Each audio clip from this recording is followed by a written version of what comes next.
they be playing with the lands. They be playing with the rents, renting for 2,000 a month, 500 a month, selling land what they buy for 1,000 Ghana for $300,000. No, who is doing that? That people doing that. In Ghana? Yes, they are doing that. This is what they are doing. They are messing up the structure for the future Ghanaians. The future Ghanaian, if we keep on running away from our country, they will sell everything for us and we will have nothing left no more. This is a really serious problem. People don't have to listen at me. They can be against me if they want. But if you go up to Abri Mountains, you will already know, because under 60 to 80,000, you will not get no more lands. And before it was able, maybe you get for 5,000 or 10,000, you will get land, but not anymore. The land is a minimum of 60,000 and up for one plot. And who is making that amount of money? Well, first of all, who is involved in that? Because the way you saying it, that means like there is someone you've encountered.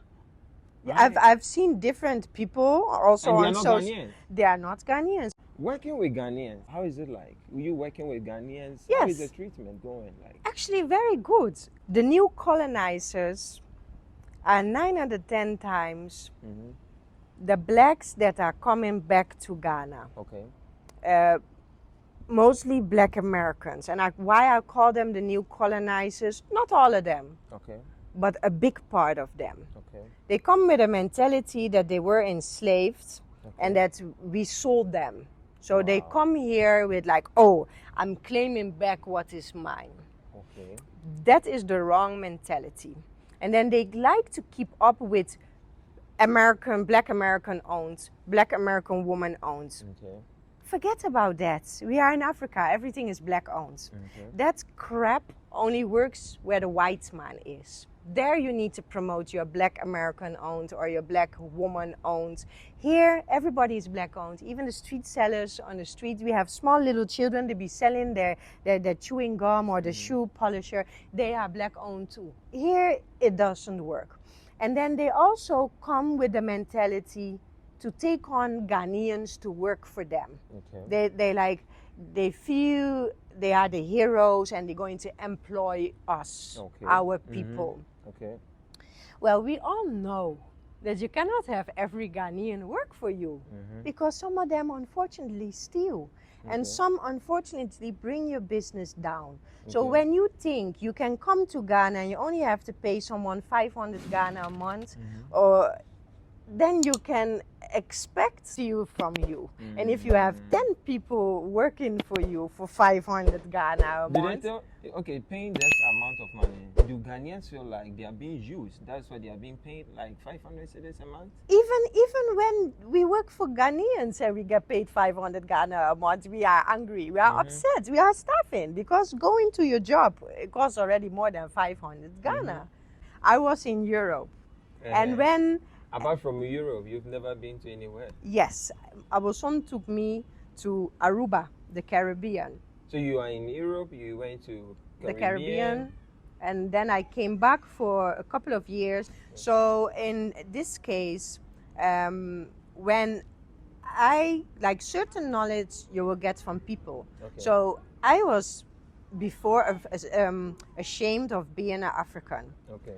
And at one point, you were ashamed to be an African. Yes, because I grew up with white people and watching the Dutch TV, and Africa is hungry, children with big bellies and flies and war.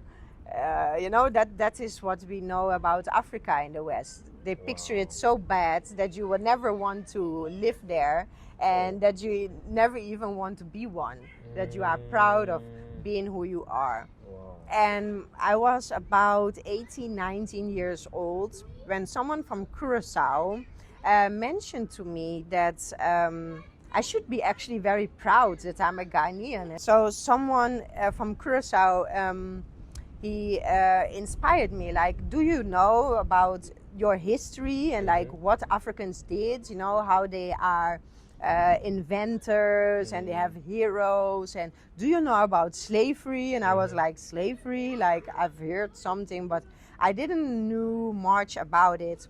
So he teach me about the slavery part and our ancestors. And at that moment, it was like really an eye opener. Like, wow! And I get to understand about my ancestors and about my country, and that feeling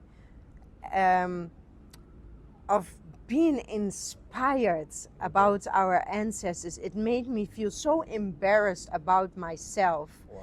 that I felt ashamed that I was African. That I made a promise to my ancestors and said that until the day I die, I will inspire people to go back home to Africa. And I was very young. I was about 20, 21 years old when I decided, no, I'm not just going to sit, no, I'm going to do. And I jumped on a plane and I went to Aruba. And I went there for about a month.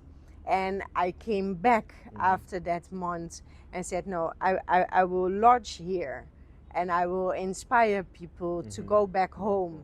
And at that time it was with the Twin Towers, and I thought, oh, a war will come, so nobody will go on cruise ships, so we will hijack a cruise ship and I will bring back my people. I was too much dreaming, too much. But your dream is coming to reality. It really came to reality because when I was telling my godfather about it, he told me, there's only one guy who I hear talking about this, of bringing people with boat and working together and business and schools. I said that was Marcus Garvey.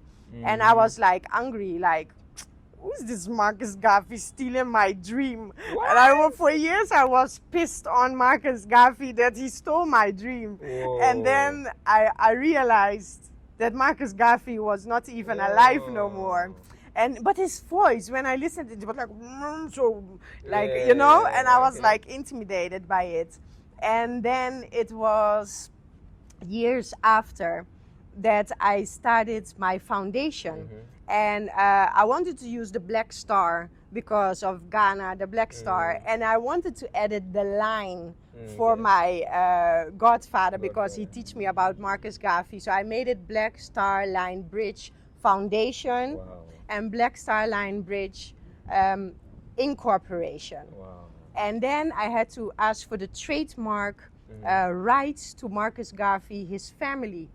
And I had to go to UNIA, his foundation, to get the rights to start this trademark. Because apparently Marcus Garvey never trademarked Black Star Line. So I'm actually the first person that trademarked it. And there is where I get a lot of respect. And then I get already a little bit goosebumps because someone gave me a book of Marcus Garvey. And in that book, I read that he said, the Black Star Line has not failed. The Black Star Line shall come back again. And the next Black Star Line shall be bigger than the first one. And it shall beld the world together. And I was like, is this me? And I was like, but I'm like nobody. And I give the book to my daughter. And I tell her to read the book. And I wait for a few days. And at one moment, I say, Mama, read this.